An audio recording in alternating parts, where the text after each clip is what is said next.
उस ताजिर को मालूम नहीं था कि एक डाकू मुसलसल उसके पीछे लगा हुआ था। मेरे छोटे छोटे बच्चे हैं, मेरे ऊपर रहम खाओ, मुझे कत्ल ना करो। डाकू के सर पर उस वक्त खून सवार था। वो मुसलसल अपने दाएं बाएं देख रहा था कि कोई उसकी मदद करे कि अचानक उसको दरख्त पर 2 कबूतर नजर आए। उन 2 कबूतरों को मुखातिब किया, ए कबूतरों तुम गवाह रहना। इस कातिल ने एक बड़ी थाली से जब ढक्कन उठाया तो सामने 2 कबूतर भुने हुए पड़े थे। अस्सलामुअलैकुम वरहमतुल्लाहि वबरकातुहू। रमज़ान के बाबरकत महीने की इन बाबरकत लम्हात में हम हाजिर हैं एक मालूमाती और इंटरेस्टिंग सीरीज़ के साथ जिसका नाम है तारीखी फ़ैसले, हिस्टोरिक डिसीजंस। क्योंकि आज हमारी सीरीज़ का पहला एपिसोड है तो इस सीरीज़ में क्या होगा इस बारे में भी आपको बताते हैं। इस सीरीज़ की 30 एपिसोड्स होंगी जो कि 1 रमज़ान से 30 रमज़ान तक रोज़ाना कराची की अज़ान मगरिब के फ़ौरन बाद मदनी चैनल और दावत इस्लामी के यूट्यूब चैनल पर आप देख सकेंगे। इस सीरीज़ में हम मुख्तलिफ मौक़ों पर किए गए अहम, मुश्किल और कॉम्प्लिकेटेड फ़ैसले और उनके इम्पैक्ट्स के बारे में सुनेंगे। स्टार्ट करते हैं आज के एपिसोड एक अजीब और बड़े ही स्ट्रेंज फ़ैसले से जो 2 कबूतरों की गवाहियों से हुआ है ना। बड़ी स्ट्रेंज चीज़ सुनकर हैरानी भी हुई होगी।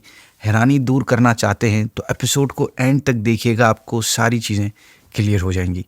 नाज़रीन, ये उस वक्त की बात है जब शाम और इराक़ की हुदूद अलहदा नहीं होती थी, एक साथ होती थी। और मूसल इराक़ का एक फेमस सिटी था। मूसल सिटी से एक ताजिर अपने बाज़ मवेशियों के साथ, गाय बकरों के साथ, जो इस तरह के जानवर होते हैं, उसके साथ हल्ब की तरफ रवाना हुआ। हल्ब दुनिया के कदीम तरीन शहरों में शामिल है और आजकल ये शाम का शहर है जो अलेप्पो के नाम से जाना जाता है। ताजिर ने अपना क़याम एक मुसाफिर खाने में किया। मुसाफिर खाना आजकल की होटल का आप ओल्डर वर्जन समझ लें, जिसमें शॉर्ट टाइम के लिए लोग ठहरते, खाने पीने की फैसिलिटीज़ होती। लोग लंबे सफ़र के दौरान यहाँ रुकते थे, कुछ देर या कुछ दिन आराम करते, फिर अपनी मंजिल की तरफ रवाना हो जाते। उस मुसाफिर खाने के करीब जहाँ पे वो ताजिर रुका हुआ था, उन दिनों मवेशियों का एक मेला लगा हुआ था। ताजिर ने अपने फ़ौरन मवेशी जल्दी जल्दी बेचे और मूसल की तरफ वापस जाने लगा।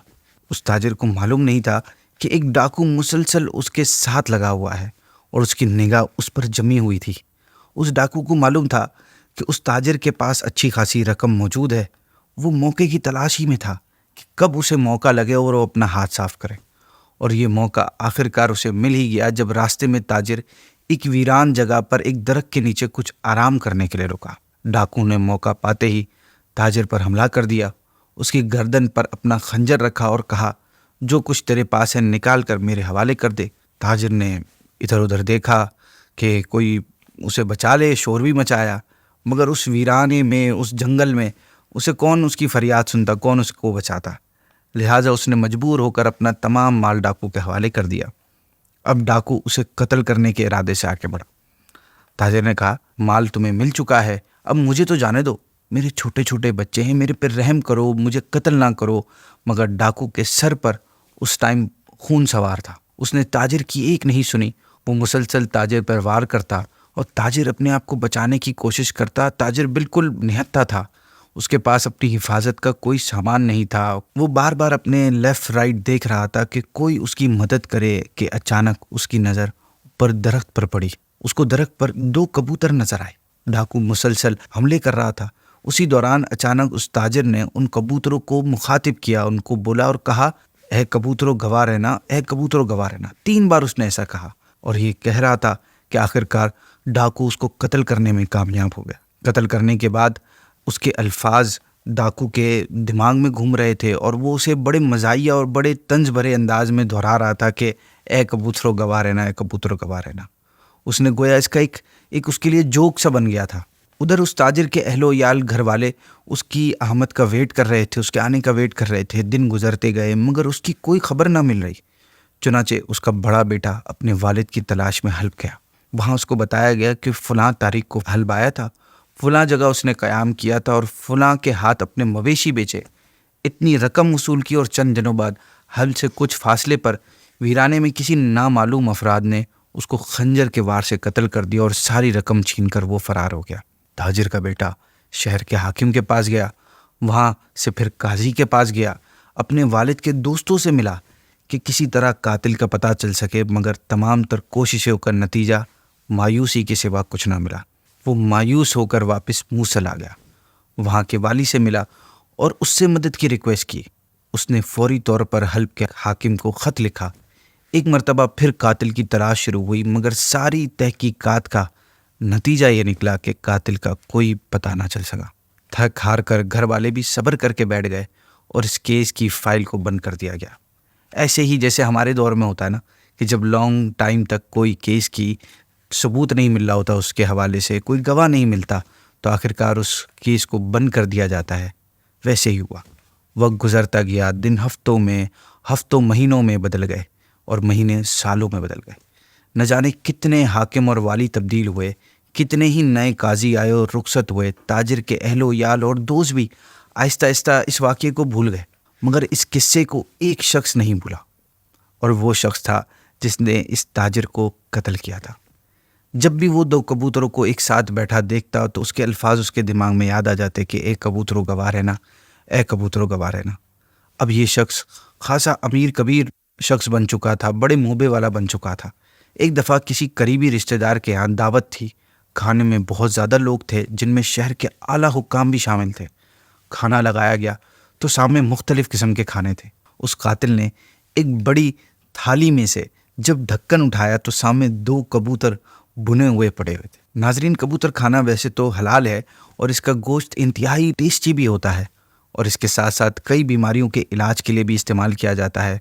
फालिज के मरीज़ों को ख़ास तौर पर इसका गोश्त रेकमेंड किया जाता है। बहरहाल, जब इसके सामने कबूतर देखे उसने, तो उसने एक लंबी सांस ली और आंखों के सामने वही वाक़िया उसके दिमाग में घूमने लगा कि जब एक दरख्त के ऊपर 2 कबूतर बैठे थे और नीचे खून में लथपथ वो आदमी कह रहा था कि ए कबूतरों गवाह रहना, ए कबूतरों गवाह रहना। और फिर उसने गैर इरादी तौर पर अनइंटेंशनली एक ज़ोरदार कहका लगाया।